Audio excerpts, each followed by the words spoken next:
હાલોલ નગરની આસપાસ Gujarat pollution control બોર્ડના અધિકારીઓની નિષ્કાળજી તેમજ નગરપાલિકાના જવાબદારોની ઘોર બેદરકારીને કારણે સ્ક્રેપ અને ભંગારના ધંધાની આડમાં ગેરકાયદે ઊભા થયેલા ગોડાઉનોમાં છાસવારે આગ લાગવાની ઘટનાઓ બની રહી છે। આ ઘટનાઓથી માત્ર પર્યાવરણને જ નહીં પરંતુ હાલોલ નગરજનોના સ્વાસ્થ્યને પણ ગંભીર જોખમ ઊભું થયું છે। ગઈકાલે સાંજે હાલોલ બાયપાસ રોડ ઉપર કસ્બા વિસ્તારમાં જવાના માર્ગ પર આવેલા સ્ક્રેપ અને ભંગારના વિશાળ જથ્થામાં ભીષણ આગ લાગી હતી।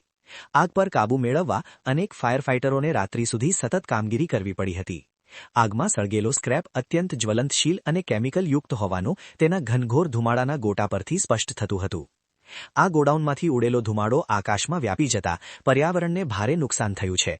સાથે સાથે ધુમાડો હાલોલ નગરમાં પણ પ્રસરી ગયો હતો। રાત્રિના સમયે જ્યોતિ સર્કલથી હાલોલ તરફના વિસ્તારોમાં લોકોને શ્વાસ લેવામાં તકલીફો પડ્યાની ફરિયાદો સામે આવી હતી।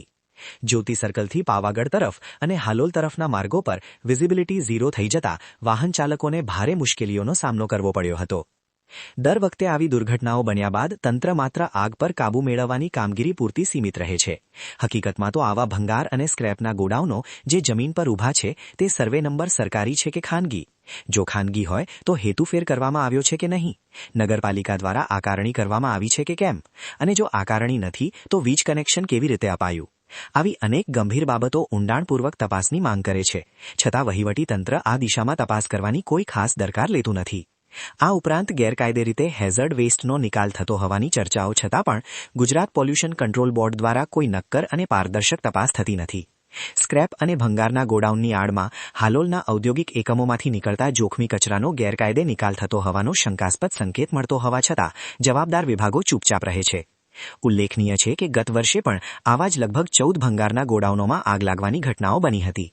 તેમ છતાં તંત્ર હજુ કોઈ મોટી દુર્ઘટના સર્જાય તેની રાહ જોઈ રહ્યું હોય તેવી સ્થિતિ ઊભી થઈ છે।